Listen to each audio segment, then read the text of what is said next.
Hello बच्चों, let's read the question. So question says that which of the following follow octet rule. इनमें से कौन सा है जो क्या करती है, आपको ऑक्टेट रूल को फॉलो करती है। सबसे पहले मैं बात करता हूँ ऐसा फोर।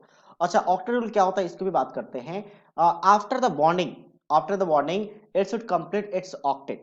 क्या करते हैं, बॉन्डिंग में पार्टिसिपेट करते हैं molecules to complete its octet.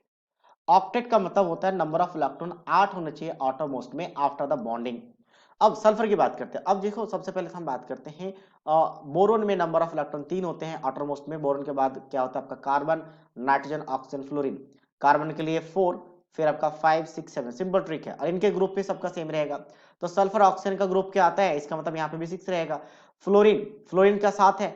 तो फ्लोरीन एक इलेक्ट्रॉन को शेयर करेगा ताकि एक 8 इलेक्ट्रॉन बन जाए। तो फ्लोरीन एक एक इलेक्ट्रॉन को शेयर करेगा, लेकिन सल्फर के पास इलेक्ट्रॉन 6 होते हैं और 6 इलेक्ट्रॉन है तो 4 सल्फर के पास 4 इलेक्ट्रॉन शेयर करके 2 इलेक्ट्रॉन एक्स्ट्रा बचेगा। तो टोटल इलेक्ट्रॉन कितने बन गए बॉन्डिंग में, 4 दूनी 8 प्लस 2 मतलब कितना 10 बन गया। मतलब ये ऑक्टेट रूल को फॉलो नहीं कर रहा है। तो ऐसे कंपाउंड को कहते हैं हाइपर वैलेंट कंपाउंड, जो 8 इलेक्ट्रॉन से ज्यादा हो जाए, हाइपर वैलेंट कंपाउंड। नेक्स्ट हम बात करते हैं AlF3। तो AlF3 बेसिकली आयनिक कंपाउंड है। ये आयनिक कंपाउंड है। तो आयनिक कंपाउंड में हमें आयनिक बॉन्ड की तरह सोचना पड़ेगा। ये एक्चुअल में ब्रेक हो जाएगा as a Al+3 and F minus 3F minus. तो क्या इनका ऑक्टेट कंप्लीट है, देख लेते हैं। एल्युमिनियम का एटॉमिक नंबर होता है बेसिकली 13। इलेक्ट्रॉनिक कॉन्फिगरेशन लिखा जाता है 1s2 2s2 2p6 and 3s2 3p1। और अगर इसमें 3 इलेक्ट्रॉन्स का हम लॉस करवा दे तो 3 इलेक्ट्रॉन को लॉस करने के बाद इसका इलेक्ट्रॉनिक कॉन्फिगरेशन बन जाता है 1s2 2s2 2p6, जो कि ऑक्टेट कंप्लीट है।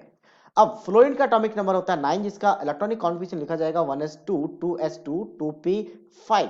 और इसमें एक इलेक्ट्रॉन गेन कराना है, क्योंकि 3 फ्लोरीन है तो 3 इलेक्ट्रॉन गेन करेंगे। तो इंडिविजुअल एक इलेक्ट्रॉन एक फ्लोरीन एक इलेक्ट्रॉन को गेन कर रहे हैं। तो इलेक्ट्रॉनिक कॉन्फिगरेशन क्या बन गया इसका, अगर इलेक्ट्रॉनिक कॉन्फिगरेशन लिखेंगे तो 1s2 2s2 2p6। तो इसका भी ऑक्टेट कंप्लीट है। मतलब आउटर मोस्ट में यहाँ पे भी 8 इलेक्ट्रॉन, यहाँ पे भी 8 इलेक्ट्रॉन। तो मतलब दोनों का ऑक्टेट कंप्लीट है। आयनिक कंपाउंड है इसलिए, अगर कोवैलेंट कंपाउंड होता तो कंप्लीट नहीं होता। तो ये ऑक्टेट को फॉलो कर रहे हैं। नेक्स्ट है बोरिक एसिड। अब बोरिक एसिड क्या होता है, सी की बात करते हैं। बोरिक एसिड एक्चुअली भी BOH होल थ्राइस लिखा जाता है, बी केयरफुल। एक्चुअली में ये बोरिक एसिड है बट लिखा इस फॉर्म में जाता है। तो ये बॉन्डिंग कैसा होगा आपका, BOH BOH और BOH, 3 बॉन्डिंग, क्योंकि बोरोन के आटोमोस्ट में 3 इलेक्ट्रॉन, कोवैलेंट कंपाउंड है, 3 बॉन्डिंग हो गए, 6 इलेक्ट्रॉन है। मतलब इसे अब जो ज्यादा इलेक्ट्रॉन होते हैं हाइपर कहते हैं और कम इलेक्ट्रॉन को हाइपो कहते हैं, हाइपोवैलेंट कंपाउंड। ठीक है। नेक्स्ट अब डी की बात करते हैं। डी में क्या है, अब BCl3 तो बोरोन का आटोमोस्ट में फिर से आपका 3 इलेक्ट्रॉन, तो 3 बॉन्डिंग कर लेगी, 6 इलेक्ट्रॉन है।